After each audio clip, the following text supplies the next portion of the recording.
Throne and Liberty just dropped, and it's not your typical MMO. This game is all about massive PvP battles, cutthroat guild wars, and a world that literally changes around you as you play it. Whether you're storming castles and sieges, or defending your guild's resources from ambush, every move you make matters in this game. So today, I'm breaking down everything you need to know before you decide to give this MMO a try. So stick around, hit that like button, and let's get started.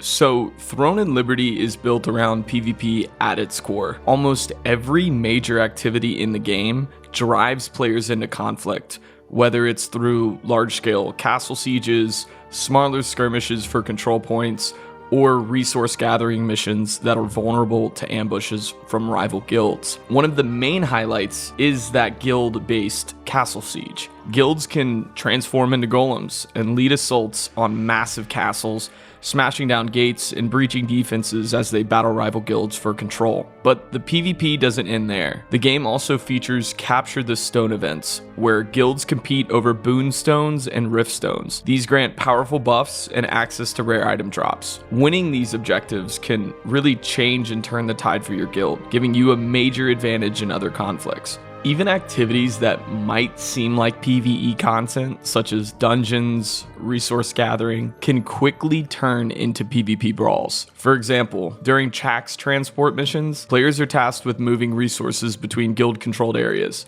But enemy guilds can ambush these transports, resulting in chaotic battles in wide open territories. Similarly, contested dungeons can encourage guilds to engage in PvP to secure some valuable boss loot as well. Jumping into some of the combat systems and weapon specializations, combat in Throne of Liberty is entirely designed by your weapon choice. There are no set classes, so your role comes down to which weapons you choose and wield. Each weapon has its own set of abilities, strengths, and synergies. For example, some of the top combinations include the highly mobile staff and dagger combo for PvP and PvE due to its high damage and strong AoE capabilities. All weapon pairings in this game serve a specific purpose.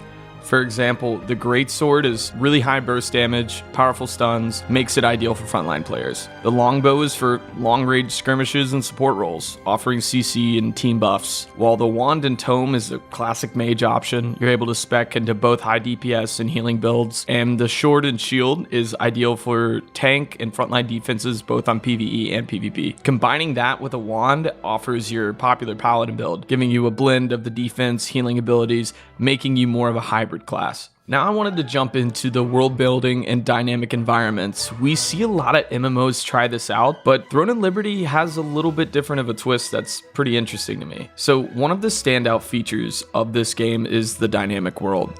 The environment isn't just for show, it actively changes and impacts gameplay. For example, weather conditions like rain, snow, and storms can alter how spells work, or even transform entire battlefields. A rainstorm might slow down your movement, or create lightning that players can harness to attack enemies. And this kind of dynamic environment keeps players on their toes and adds another layer of strategy to each encounter that you go through.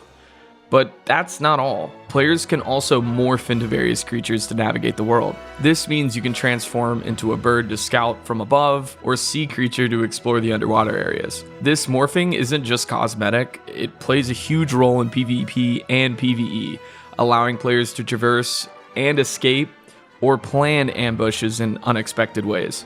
Alright, now let's talk about leveling. So, leveling up in Throne and Liberty follows a chapter-based progression. Each chapter unlocks new areas, quests, and bosses, giving players a clear path through the story and world of Silicium. Early game progression is pretty linear. It guides you through various zones such as Starlight Observatory and the Taildale Tower. And as you reach higher levels, the game introduces bottlenecks where additional guild quests and side content becomes necessary to progress. So you can't just follow the main campaign at those higher levels, you have to go do some of the side options in order to level up your character to the final level, which is 50. And while you're leveling, you'll start seeing gearing and trait systems. So Throne and Liberty offers a complex gearing system that's centered around traits.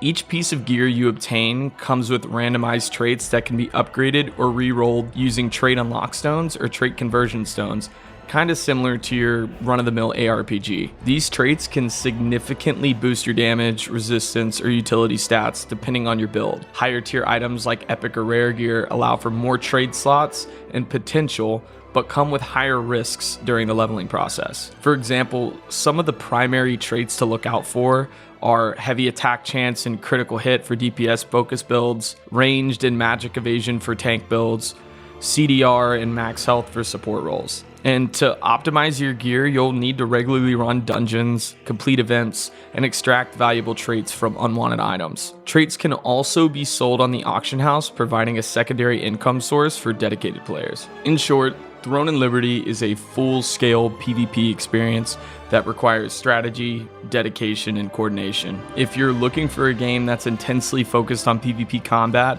and a living reactive world, then you might find this great. Just be prepared of two things specifically. One, solo players might find it a steep hill to climb, and two, it is an Eastern MMO that was ported over to the West by Amazon, so just know there might be some play to win aspects that you stumble across, so don't be surprised.